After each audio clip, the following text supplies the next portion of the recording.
나도 데이터 과학자가 될 수 있어. 마이닝의 활용 실습 같이 진행해 보도록 하겠습니다. 정량적 변수에 대한 관계를 시각화할 수 있는 방법인데요. 지금 보시는 것처럼 3포도를 보여드리고 있는데요. 데이터는 저희 피봇에서 같이 해보셨던 actor.xls 데이터인데요. 여기에 5개의 필드가 있었죠. 네임부터 젠더, 도메스틱 그로스, 포린 그로스, 셀러리 5개의 필드가 있었는데, 이 3포드는 도메스틱 그로스, 미국 내 영화 수입과 영화 출연 개런티 셀러리 간의 상관관계를 보여주는데요. 여기 그림에서 보시는 것처럼 도메스틱 그로스가 증가할수록 셀러리도 증가하는 관계들을 보여주고 있죠. 이걸 같이 한번 그려보고 해당되는 의미를 찾아보도록 하겠습니다. 그래서 액터 데이터 다운로드 받으신 거 들어오셔서요. 도메스틱 그로스 전체 선택하시고요. 그 다음에 여기 컨트롤 누른 상태에서 셀러리 클릭하시고 컨트롤 잡은 상태에서 컨트롤 시프트 아래로 가는 화살표 눌러주시면 도메스틱 그로스와 셀러리가 같이 찍히죠. 그죠? 그래서 삽입, 그 다음에 이 차트는 버블 차트 클릭해 주시면 아까와 같은 그림이 나오죠. 그죠? 그래서 이러한 3포도를 통해서 가장 기본적으로 정량적인 변수들 간의 관계를 찾아낼 수 있는 방법입니다. 그래서 전반적으로 도메스틱 그로스가 증가할수록 셀러리 값도 위로 증가하는 경향들을 보인다 라고 하는 걸 알 수가 있는데요.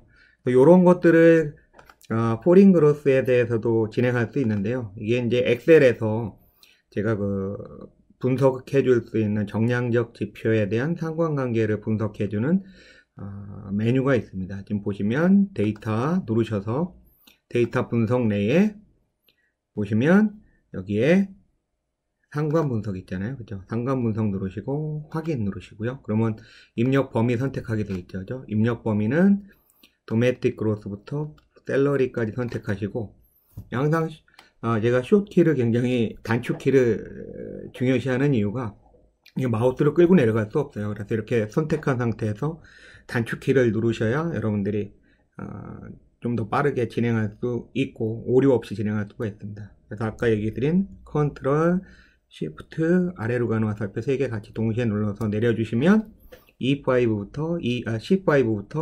E71까지가 선택이 되고요. 그 다음에 여기에 첫째 행은 이름표라고 선택하시고요. 출력 범위 클릭하시고 다시 여기 클릭하신 상태에서 비어있는 칸, 아까 G6 셀이 비어있네요. 그죠? 여기 선택하시고 확인 눌러주시면 지금 보시는 것처럼 상관계수가 보이죠. 그죠? 도메스틱 그로스와 포린 그로스 셀러리 간에. 그래서 이 상관관계에 대해서 제가 잠깐 이론을 설명을 드릴 건데요.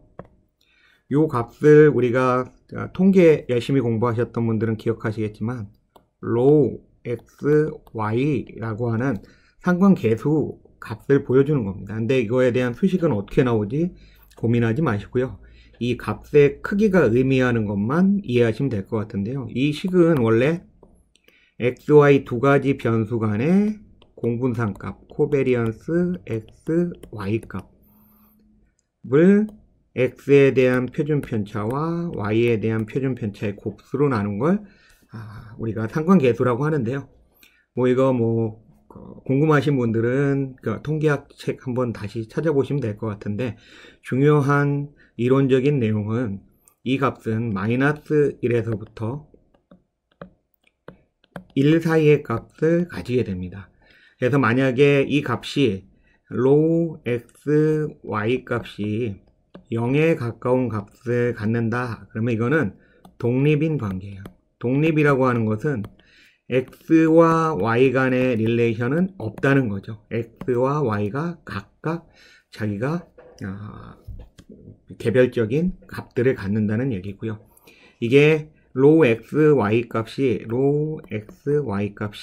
이거의 절대값이 최소 0.6 이상이 된다 그러면 이 관계는 상당히 연관성이 높은, 그래서 연관성이 높은 관계를 높은 관계를 보여줍니다. 그래서 실제 근데 이 0.6이라고 하는 수치가 실제 데이터에서 이렇게 나올 수 있는 가능성은 상당히 드물고요.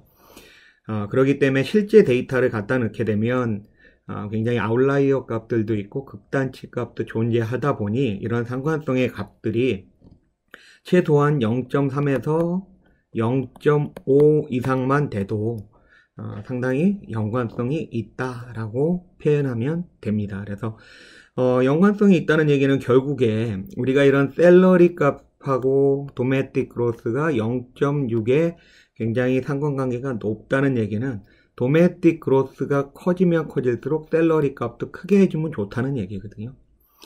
만약에 마이너스 0.61이라 그러면 도메스틱 그로스 값이 커지면 커질수록 셀러리 값은 낮추란 얘기죠. 그렇죠? 그런 음의 상관관계를 얘기해 주는 건데요. 그래서 이게 연관관계가 높다면 셀러리를 결정할 때 도메스틱 그로스 값을 보고서 해당되는 값의 기준에서 다른 사람들의 값의 기준에서 좀 더 이렇게 비교해 가지고 높은 값을 도메스틱 그로스가 커질수록 높은 값을 줄 수 있다라는 얘기로 해석을 하시면 될 것 같습니다. 그래서 여러분들하고 같이 삼포도 그 다음에 상관계수 가지고서 정량적 변수에 대한 관계 시각화 실습을 같이 한번 해봤고요. 그 다음은 우리가 통상적으로 통계 공부 많이 하신 분들은 아까 같은 정량적 변수에 대한 관계 시각화를 위한 상관계수, 삼포도에 대해서 많이 공부를 하셨을 건데 그간에 많이 없던 것들이 이런 정성적 변수의 관계 시각화 실습들은 없습니다. 근데 여기에 사용되는 정성적 변수에 대한 관계 찾을 때 가장 많이 사용될 수 있는 방법은 바로 요겁니다. 통계적인 독립성인데요. 통계적인 독립성. 그래서 우리가 여러분들이 통계 배우실 때 이 식만 나오면 나 이제 이래서 통계가 싫어 얘기하셨던 분들 많을 거예요. 근데 이게 식 자체에 대한 의미를 찾는 게 더 중요하고 이 수식에 대한 공식을 찾아내는 것들은 공식을 외워서 대입하고 하는 것들은 여러분이 사실은 그렇게 하실 필요 없어요. 요즘에는 어서 엑셀에서 다 그게 나옵니다. 그래서 예를 들면 이런 관계예요.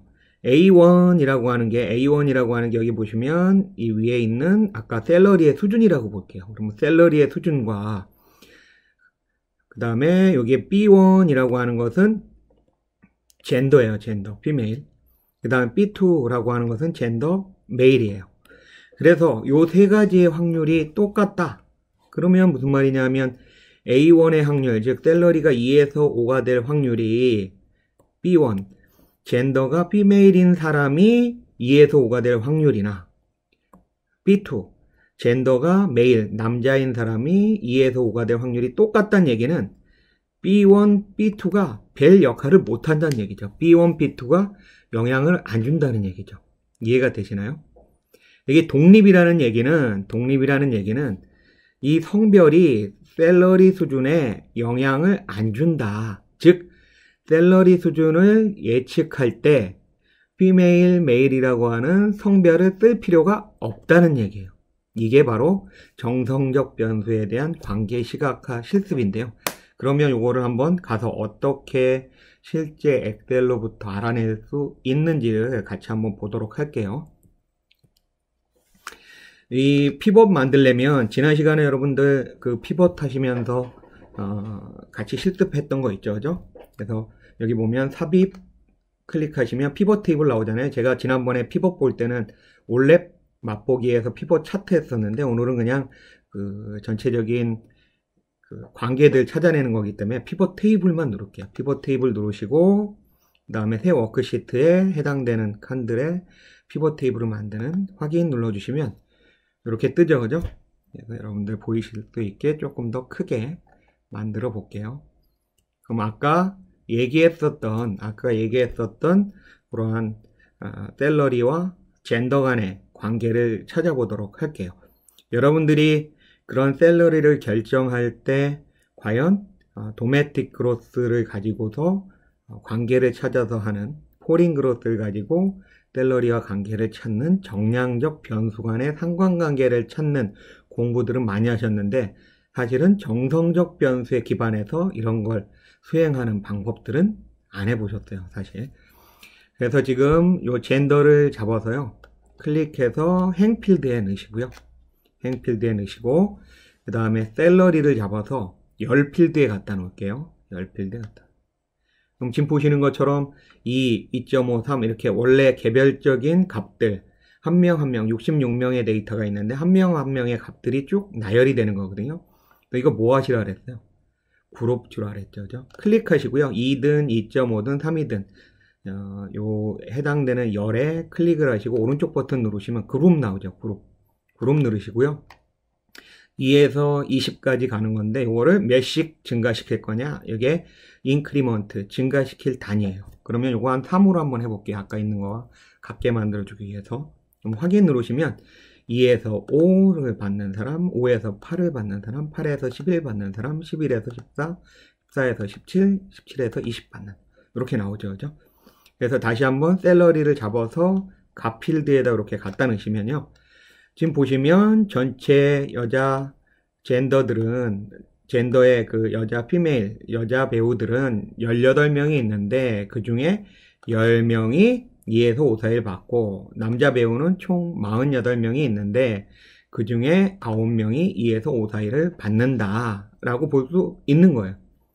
근데 여기에서 보시면 전체적으로 그러면 2에서 5 사이를 받는 사람이 몇 명이나 되느냐? 19명이 되는 거예요. 그죠? 그러면 19명이 여기 66 중에서 19명이죠. 확률로 보면 66분의 19가 2에서 5 사이를 받게 되는 거죠. 그죠? 이해되시나요? 그러면 요것들을 확률 값을 나타낼 수 있는 방법이 클릭하시고요. 오른쪽 버튼 누르시면 여기에 값 표시 형식에 보시면 값 표시 형식이 지금 현재 해당되는 구간에 들어있는 배우들의 숫자잖아요. 요거를 행합계 비율로 구해보세요. 행합계 비율로 구하게 되면 전체적으로 볼게요.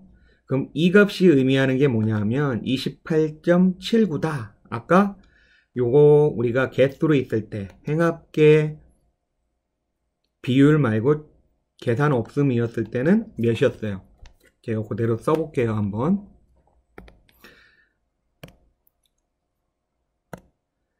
요거의 확률은 지금 아까 얘기 들은 요거 있죠?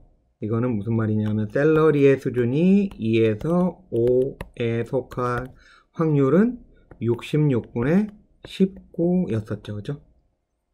그 다음에 여기에 있는 사람들은 어떻게 되냐면요. 아까 제가 행합계 비율을 했다는 건 행 전체의 합계, 여성들이 전체의 인원이 18명이죠. 그죠? 요 11, 4, 3 합치면 18명이죠. 그죠? 그래서 성별이 젠더가 피메일인 사람들이 2에서 5 사이에 들어가는 확률이라고 아까 계산했던 거예요. 그럼 몇이 되나요? 18분의 10이죠. 그죠? 젠더가 여성인 사람 총 18명 중에 그 중에 샐러리가 2에서 5 사이에 속하는 사람은 10명이잖아요. 그죠? 똑같이 P 2에서 5 사이에 속하는데 젠더가 메일인 사람은 몇인가요? 이제 계산하실 수 있겠죠. 그죠? 48명 중에 9명이다. 이런 얘기잖아요. 그래서 48분의 9. 이거 계산해보면 클릭 다시 하고요. 여기서 클릭하시고 오른쪽 버튼 누르셔서 값 표시 형식 하셔서 행합계 비율 하시면 요 값이에요. 요 값.